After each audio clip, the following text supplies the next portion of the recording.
ഒരു വ്യക്തിയെ തൂക്കിക്കൊല്ലാൻ വേണ്ടി വിധിക്കുകയാണ്. അദ്ദേഹത്തിന് 2 ഓപ്ഷനാണ് കൊടുത്തത്. ഒന്നാമത്തെ ഓപ്ഷൻ നിന്നെ തൂക്കിക്കൊല്ലും, രണ്ടാമത്തെ ഓപ്ഷൻ ഒരു വിഷമുള്ള പാമ്പിനെ കൊണ്ട് നിന്നെ കടിപ്പിക്കും. അപ്പോൾ അദ്ദേഹത്തിന് ചിന്തിക്കാൻ വേണ്ടി ഒരു ദിവസം കൊടുക്കുകയുണ്ടായി. അദ്ദേഹം തൻ്റെ മുറിയിൽ പോയിരുന്ന് ആലോചിച്ചു, തൂക്കിക്കൊല്ലുന്നതിനെക്കാട്ടിലും എന്ത് എളുപ്പമാണ് പാമ്പ് കടിച്ച് ഞാൻ മരണപ്പെടുന്നതെന്ന്. അങ്ങനെ അദ്ദേഹം പിറ്റേ ദിവസം അധികാരികൾക്ക് മറുപടി കൊടുത്തു, എന്നെ നിങ്ങൾ തൂക്കിക്കൊല്ലണ്ട, പാമ്പിനെ കൊണ്ട് കടിപ്പിച്ചാൽ മതിയെന്ന്. അങ്ങനെ പാമ്പിനെ കൊണ്ട് കടിപ്പിക്കാനുള്ള ദിവസം വന്നു. അദ്ദേഹത്തെ ഒരു അടച്ചിട്ട മുറിയിലേക്ക് കൊണ്ടിരുത്തുകയുണ്ടായി.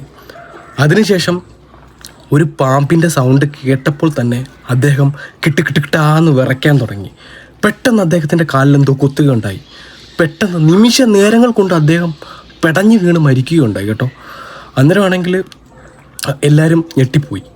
സത്യം പറഞ്ഞാൽ അവിടെ നടന്ന കാര്യം, ഇവർ ഒരു പാമ്പിൻ്റെ സൗണ്ട് ഉണ്ടാക്കിയതാണ്. എന്നിട്ട് പാമ്പിൻ്റെ പല്ലുകളുടെ അത്രയും കഠിനമേറിയ ഒരു 2 സൂചികൾ കൊണ്ട് ഇദ്ദേഹത്തിൻ്റെ കാലിൽ ഇങ്ങനെ കൊത്തി.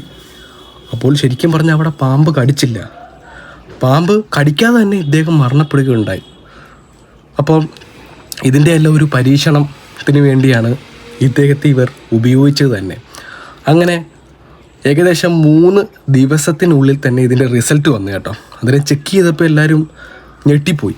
അങ്ങനെ റിസൾട്ട് വന്നപ്പോൾ എല്ലാവരും ഞെട്ടിപ്പോയി. സാധാരണ ഒരു വിഷമുള്ള പാമ്പ് കടിക്കുന്നതിനെക്കാട്ടിലും കൂടുതൽ വിഷം അദ്ദേഹത്തിൻ്റെ ശരീരത്തിൽ പ്രൊഡ്യൂസ് ചെയ്തിട്ടുണ്ട്. അതേ ഹോർമോൺസ് ചേഞ്ച്, അതേ കെമിക്കൽസ് എല്ലാം. അന്നേരം നമുക്കൊരു കാര്യം മനസ്സിലാക്കാം, നമ്മൾ എങ്ങനെ ചിന്തിക്കുന്നോ അതുപോലെ നമ്മുടെ ബ്രെയിൻ പ്രവർത്തിക്കും. ഇപ്പോൾ നമ്മളിപ്പോൾ ഒരു ബിസിനസ് തുടങ്ങാൻ വേണ്ടി ചിന്തിക്കുകയാണെങ്കിൽ നമ്മളെപ്പോഴും ആ ബിസിനസ് എങ്ങനെ നടത്താം, നമ്മൾ എങ്ങനെ വളരാം എന്ന് ചിന്തിക്കും. അപ്പം നമ്മളുടെ ചിന്തകളാണ് നമ്മളെ മുന്നോട്ട് നയിക്കുന്നത് കേട്ടോ. അപ്പോൾ നിങ്ങളെല്ലാവരും നല്ല ചിന്തയിൽ നല്ല രീതിയിൽ മുന്നോട്ട് പോട്ടെ. അപ്പോൾ ഈ ഒരു വീഡിയോ നിങ്ങൾക്ക് ഇഷ്ടപ്പെട്ടിട്ടുണ്ടെങ്കിൽ നമുക്കൊരു സബ്സ്ക്രൈബ് തരാനും ഒരു ലൈക്ക് തരാനും മറക്കരുത് കേട്ടോ. അപ്പോൾ ഇതുപോലത്തെ നിങ്ങൾക്കും കൂടി ഉപകാരപ്പെടുന്ന നല്ല നല്ല അറിവുകൾ ഈ ചാനൽ വരുന്നതായിരിക്കും. അപ്പോൾ നമ്മളെ നിങ്ങൾ കൂട്ടാക്കുക. നന്ദി, നമസ്കാരം.